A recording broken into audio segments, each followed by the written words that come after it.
So we've thought about the why of your event. We've thought about who your main audience is and how you will communicate to them about attending. Now we need to get into the meat of planning your event. And the first part now is determining when the event should take place and how long it should last. Now, event producers who are familiar with the cadence of an in-person physical event are often curious and ask us whether there are similar optimal times and durations for online events. There's no exact science in answering this question. However, there are some guiding principles which must be considered. In-person events will often require an attendee to take time out from their usual schedule. It might include travel and booking accommodation, and if this is the case for a significant portion of your audience, then it's often wise to make the hassle involved in travel and staying away from home worth it. You, as the event producer, must be concerned with the creation of space in the event, time for networking and meeting, as well as determining the potential for curated moments in plenary sessions which unite the messaging and can mobilize your entire audience. Now, hybrid events, online and in person, typically have the same considerations as in-person events, as it mirrors the in-person event experience. Now, it often comes as a surprise to first-time hybrid event producers that the people attending the online portion of the event are actually physically present at the event. They may have other commitments, or they may be in a hotel room, and they don't want to miss out on certain parts of the event. It may be that they missed a plenary session because of an offline meeting, and they are catching up with the flow of the event. The bottom line with hybrid events is that you should simply mirror the in-person schedule. Exclusively online events may be treated slightly differently. Since they don't require attendees to take time off work, one more significant consideration is that attendees may only be joining outside of work hours, unless, of course, you're hosting a work event, in which case holding it within typical working hours becomes optimal. Many in-person expo-type events have very little main stage time and spread the event over a number of days so that attendees can network, have offline business meetings, grab a coffee or lunch together. These same components are not all present with online events. The event isn't constrained by a physical place, and therefore the times when aspects of the event happen will differ. It's important that you give thoughts to when your main plenaries in a virtual event happen for this very reason. If you typically have longer, more drawn-out plenaries, you may think about condensing your main program slightly time-wise. I might add that it's important not to swing the pendulum too far in the other direction.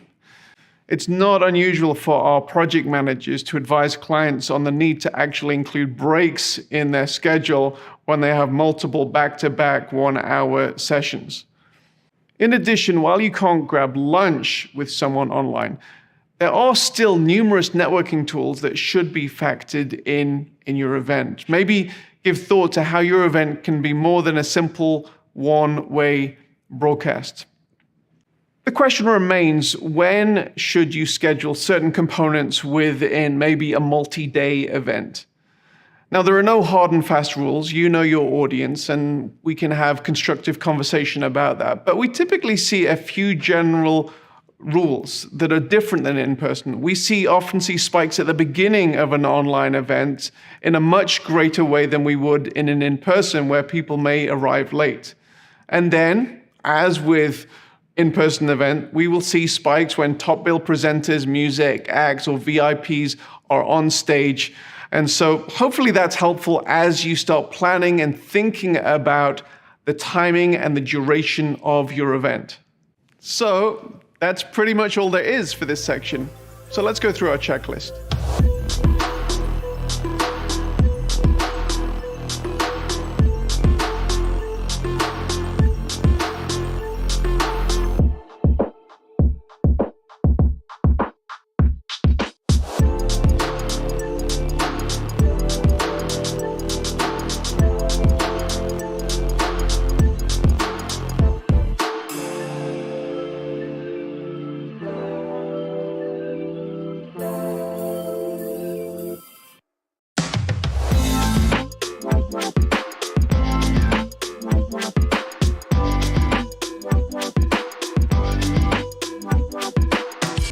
Whether you're having an entirely in-person, a hybrid, or an exclusively virtual event, there are a number of questions that you need to answer.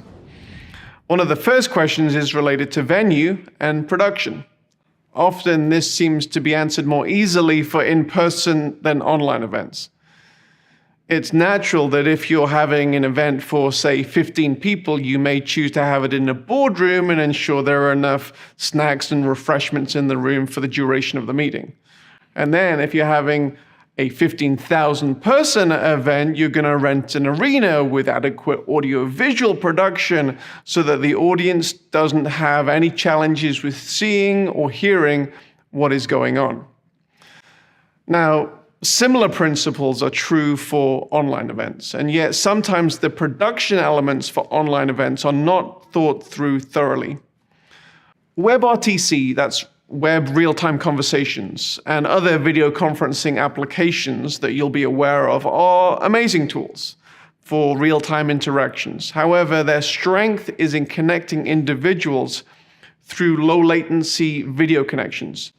And that's usually for small numbers of people and not for broadcasting a high-quality message to thousands. Now, if you're having a 15-person boardroom meeting and you wish to take it online, then utilizing such WebRTC, Zoom-type applications is the right choice. If you're broadcasting a message to thousands, however, using a low-latency application is probably not the right choice.